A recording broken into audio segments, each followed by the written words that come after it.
Welcome to There Is a Method to the Madness. My name is Rob Maxwell and I'm an exercise physiologist and personal trainer.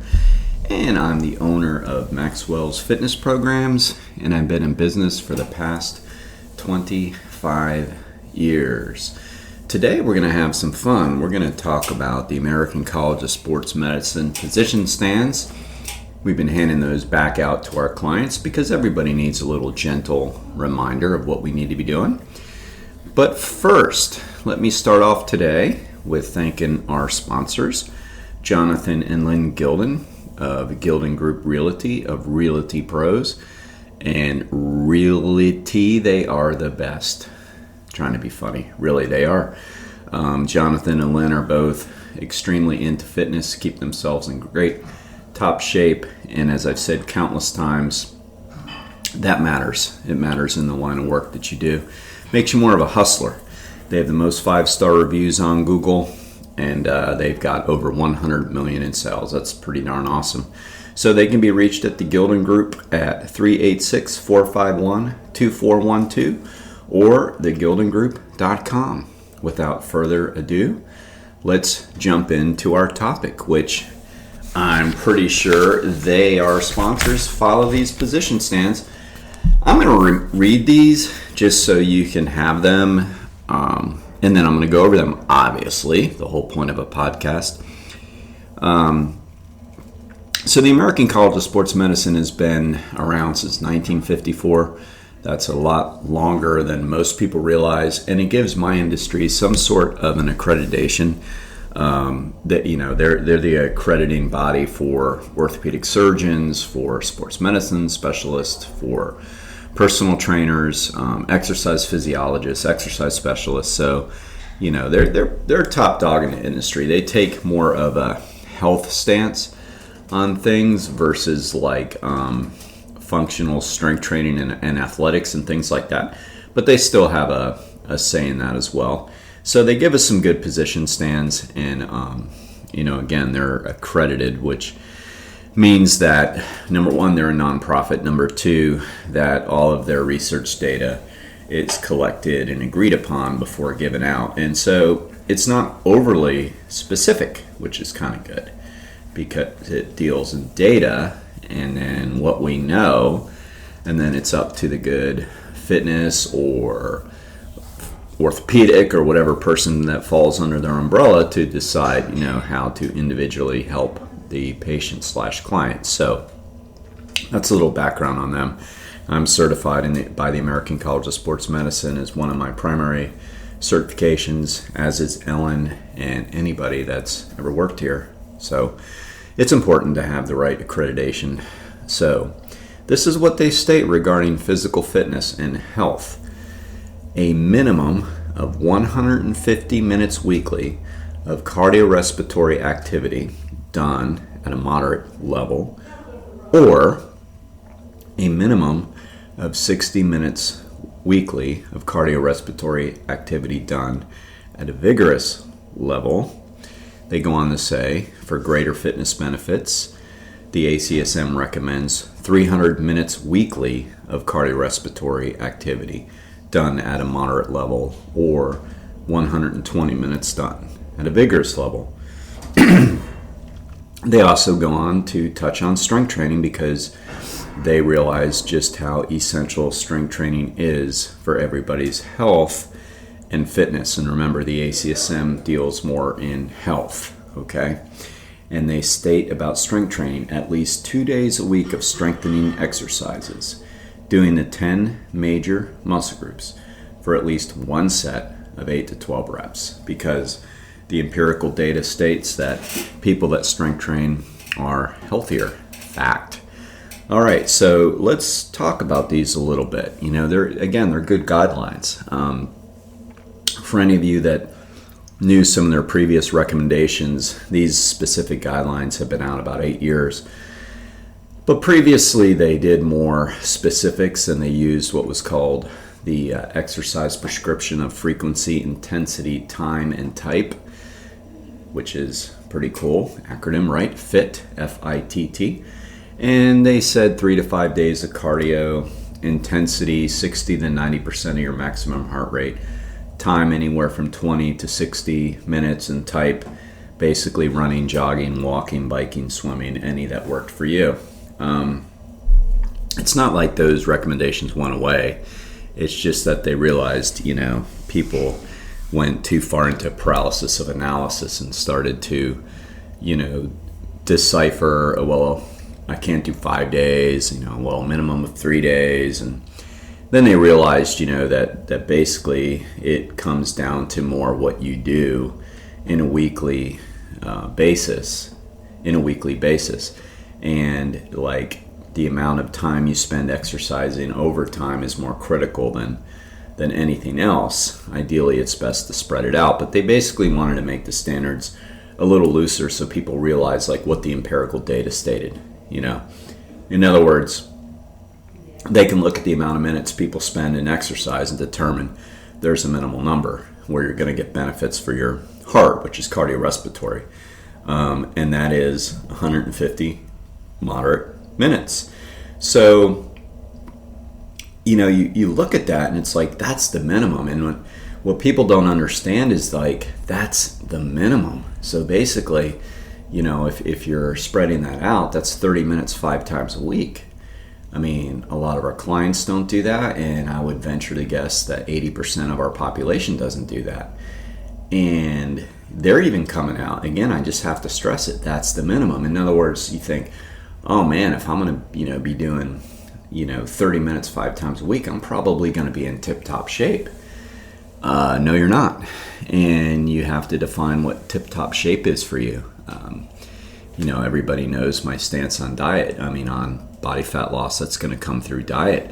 So I'm not even talking about that. They're really talking about like the things that are going to improve your cardiorespiratory system, such as improving your stroke volume and your cardiac output. And these are all like ways that physicians, monitor how healthy your heart is. And yes, your heart responds well to exercise. So it's more about that, to get your heart in good shape, your cardiorespiratory system in good shape, which will then lower your blood pressure, which will then help you with your blood glucose levels, which will then raise your HDLs, which will then lower your triglycerides, which will then lower your resting heart rate. So like, that's what it's talking about. And of course, which will then, give you more fitness to potentially go in and do like endurance events. But again, it goes on to say that if you really want to improve and like become really fit, well, you're looking at the 300 minutes, which is 60 minutes 5 times a week. And you think, I don't have time for that. It's like, no, yes, you do. Like, if it really was a priority, you would make time. I mean, if you realize just how important it is, you would absolutely make time for it. And I'll get back into that. But, I want to finish explaining some of these terms that they use. Okay, it also goes on to say, for those that are more time deficient, 60 minutes at a vigorous level. You're like, well, what's vigorous? Well, vigorous is hard. And, they define vigorous as anything greater than 6 METs. That's helpful, right? Because that stands for metabolic equivalence. And that's a product of knowing what your VO2 max is. So that gets like, who can figure that out? It's like, well, I can, but I have to, do my math to figure it out for you. So that doesn't help. So basically what vigorous is like running, moderate is walking. Keep it that simple. Vigorous could potentially be jogging, but it's really more of a running. I'm not going to give you specific pace because it depends on what your age is and your fitness levels, but just think of it in terms of running versus walking. Cycling for speed versus cycling around the block on your bike. Moderate would be more of that. Vigorous would be if you had a mountain bike or a road bike or something and you went on a trail, or you went for like pretty brisk rides. I mean, that's going to be vigorous. So there's the vagueness, and I'll give you that. The moderate versus vigorous is vague. I mean, again, there are ways to figure it out, but it's just unrealistic for our population to do so, and I would argue unnecessary. Both work. In other words, like tell people all the time, look, there's nothing wrong with moderate walking. I mean, it's great. You just got to do more. And that's what this says, 150 minutes versus 60 minutes. Or when we get down to searching for greater fitness, and, that's 300 minutes versus 120 minutes, both work. It's what I've always told people. You can go long and hard, you can go long and easy, or you can go short and hard, but you have to do one. And then you can obviously do a combination of that. But the bottom line is, my recommendation on this alone is just focus on the minutes. Like, don't worry about if it's moderate or vigorous yet, like, especially if you're not getting in the 150 minutes a week. Well, forget about it. Just make that the goal. Just get out and do it. If it's a 30-minute walk 5 times a week, go do it. I guarantee it's better than what you're doing. That's the key. So the heart needs to be stimulated consistently, consecutively. People think, well, does sports count? Well, not really. Tennis and basketball, those are events that, like sports that really do get the heart rate up, but it's a lot of stop and go, and they're great, but the heart needs that nice continuous training of at least, say, once you build up a time, 20 minutes at a time. Okay, so focus on that. Like, if you're not there, focus on it. Get there. Don't worry about the vigorous and moderate. Just do it. All right, and I promise you this: if you get there and you're doing it for a month, email me. Say, Rob, I've been doing it, man. 30 minutes, 5 times a week, a little bit more actually, for the last month to 6 weeks. Tell me then how to step it up. I will. But get there first, and then we'll deal with what's moderate, what's vigorous. We'll define it for you. I'll help you, because it really is an individual thing, because we could use heart rate, we could use METs, which is silly, we could use pace. There's other variables. Before I yell at you for not doing your cardio, let's look at strength training. So, the ACSM has always been behind strength training, like they've always been for it, but it's cool that they brought out a position stand that put it right with cardio, saying you've got to do it. Like, studies have shown that people that strength train at least 2 days a week, doing the minimum of their 10 major muscle groups, quads, glutes, hamstrings, pecs, lats, delts, biceps, triceps, abdominal, lower back. There you go. There's your 10. The people that do them at least 2 times a week for a minimal of 1 set of 8 to 12 reps, because people can get strengthening benefits from that little amount of exercise, which might take what I just described, 15 minutes.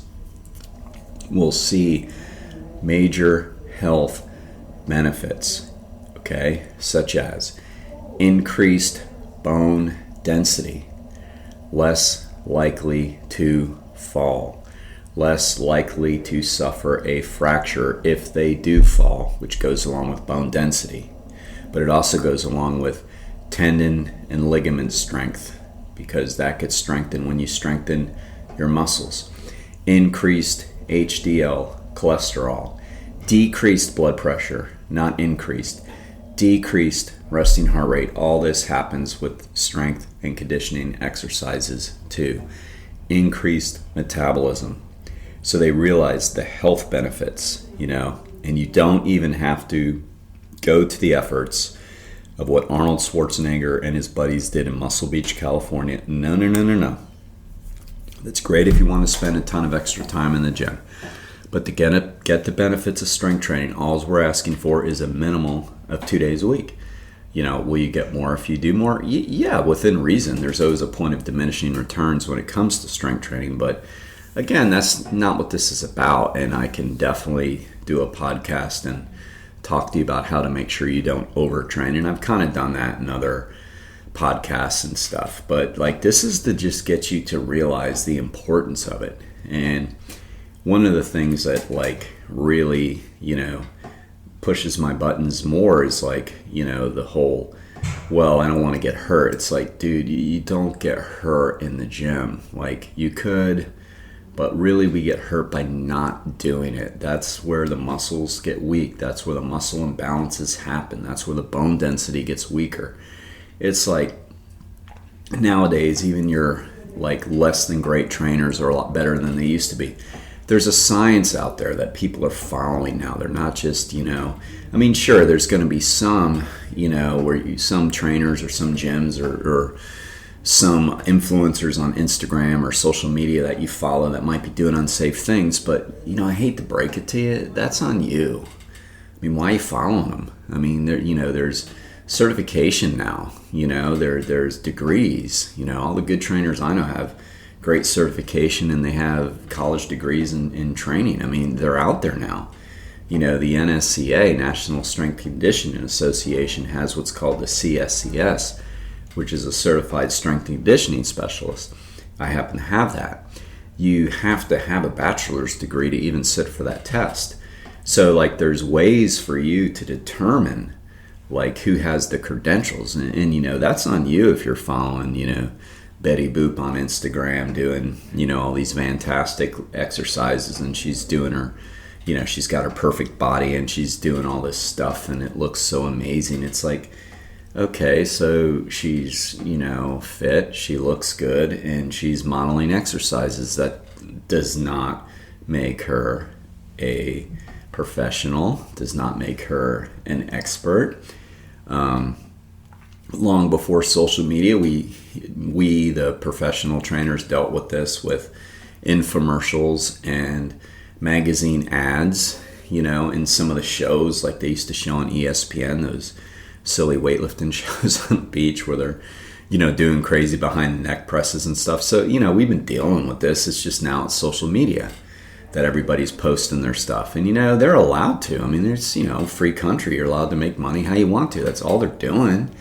I mean, most of these influencers you see are either getting paid directly or they're getting paid by sponsors, or they're trying to be. They're trying to make their name, and they're trying to get enough likes so they can, prove themselves to a company. Yet, you're following them. I mean, look for the titles after the name. What do they have? We used to say all the time, don't ask that racehorse how it got fast. It does not know. It's that's as ludicrous as, asking a person that simply looks good how they got in shape, I mean, most likely they don't know. And if they know, they might be wrong. And that is if they don't have the credentials. And I'm not lumping everybody together. I'm trying to make you understand that you can look absolutely good and have degrees and certifications, and you can look absolutely good and not have anything except what you've done. And just because you did it, it didn't mean you were right, and it doesn't mean it works for everybody. There is a method to the madness, okay? So that was a rant on fearing the gym. I happen to have somebody in the gym right now working out there in the other room with Ellen. It's Gina, and she's 97, and she's doing her exercises. I mean, and she's been doing them with us for 25 years, and she's still doing great, That's what it comes down to. So if strength training, was, likely to hurt somebody, I think she'd have been hurt long by now. Never. Nope. Minor aches and pains like we all get, Toughness, she's got it. So, that's my little rant on that. Now let's get back to time. I just gave you the minimal standards needed to be in minimal shape, And yeah, it takes more. More takes more, right? But when people say they don't have time, it's like they don't make time. They don't make it a priority. Just say that instead of I don't have time. Say, it's not worth it to me. Okay, you'll probably find out one day it is, but it absolutely is. A famous quote from John F. Kennedy that I always, loved because of the quote, which is, he said, all forms of excellence begin with physical fitness. And this was in the 1960s, and, the 1960s, we didn't have the knowledge we have on health and fitness, and we didn't have the sciences. I mean, we were beginning to, but, obviously we were, still pretty prehistoric. But what we did have is a much more fit culture, both men and women, much more fit. It's not even close. Like if you saw some of the old, videos of some of the, trainings of the military and even kids in school, we go back and look at them sometimes. We're like, oh my God, we can't even make a kid, run laps anymore. I mean, I'm all for, making sure that people aren't bullied, and of course not, but it's like we have lost our edge and like what's important, what we, need to push people to or hold standards to. I mean, do you remember the old Presidential Council on Physical Fitness? That was originally started by Dwight D. Eisenhower and then pushed forward by John F. Kennedy. They were back to back, and it was like, again, two individuals that saw and knew the benefits of physical fitness. Like, they knew this just didn't affect like your strength levels, your cardio, your stamina. It affected how you work. It affected your clearness of brain. It affected your work ethic. It affected your fatigue levels. I mean, it affected everything, and now we need it more than ever because we're not as active as we used to do. I guarantee you these standards that I read to you in the beginning of this podcast wouldn't have been released back when Kennedy was in office or Eisenhower, because it was like, what do you mean? I mean, that's nothing. I mean, they're farming, they're working labor. They're like, all the work was so physical. Most of it was so physical. And even like the white collar jobs that, maybe weren't as physical or more physical. I mean, simply driving was much more physical than it used to be, right?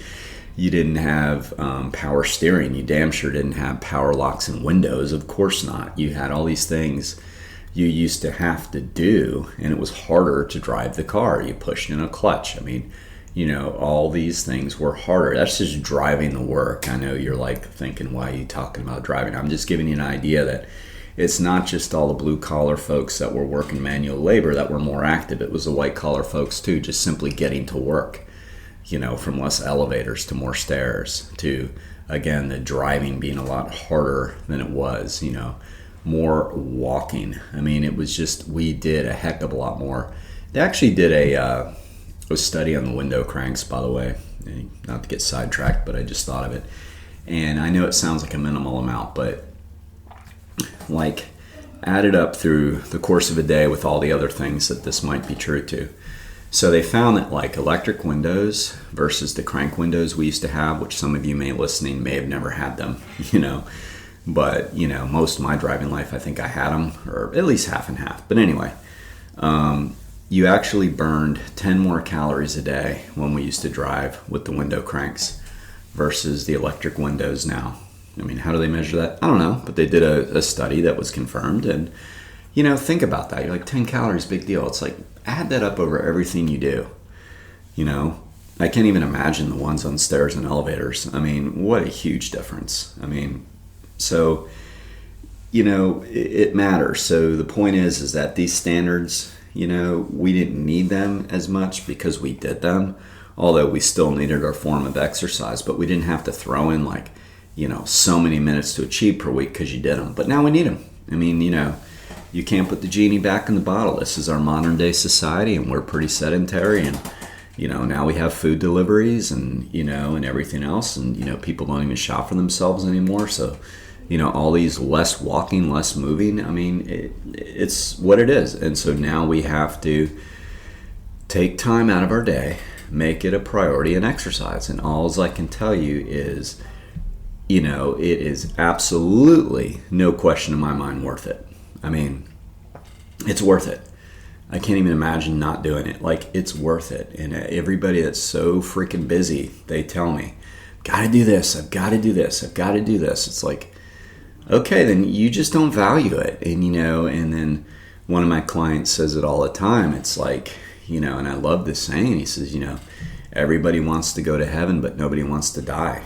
And that is just so true. They're the same people that go, well, and I got these love handles, and I've got this tummy, and this hurts when I do this, and I got out of breath here, and I don't look like I did when I was 25. And it's like, yeah, but you also don't have time, so it's like, okay, so like, there's no such thing as a free lunch. What's so funny is, not ever to get political here on my podcast, but you hear people say that about other areas, and then it's like, yeah, but you're expecting the same thing with your body.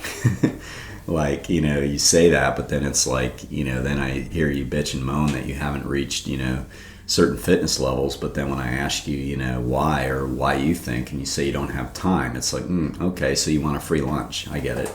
It's just not how it works. You put in the time and you get the outcome.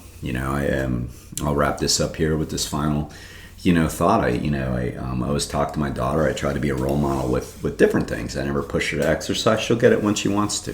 Smart kid, great kid. But I tell her, I said, when I was in college, I used to study an hour a day per course. So if I had 5 courses, that was 5 hours a day. And I made really good grades. But I'm not saying that to brag. I'm saying that as I was insecure. I thought like if I didn't study to that amount, I wouldn't even pass. Like that was just this fear. And so the point is, that didn't come out to be true. I actually graduated magna cum laude at UCF, and then I got a 4.0 in my graduate degree. Only because of hard work. Only because of hard work. Because that literally was my deal. Time. The one thing we all have in common is time. We all have 24 hours a day. And I busted my ass, and I made sure if I have 5 classes, that's 5 hours a day before anything. I'd do that, and then I'd go work out because that's also a priority. But I would put in the time, right? And I don't know what it's like to fail a class. It didn't have to happen because I put in the time, and I made mostly A's, But it's because I put in the time. No other freaking reason. That's it. And I firmly believe that in every area. If we put in the work, you're going to get the results, We call that an internal locus of control. An external locus of control is you blame everything else on outside circumstances. Well, that's bullshit. And that's victim mentality. And it's just not true. You put in the work, you get the results. Okay? So, on that, remember, just 150 minutes a week of cardio to start. Just a couple days of strength training, all the major muscle groups to 10 for at least 1 set. See what happens. Do it for 6 weeks. See if it changes your life. If it doesn't, you get your money back on this podcast, which was free. If it does and you're doing it and you want more, message me. I'll tell you how to crank it up. Okay? Till we meet again. Be max fit and be max well.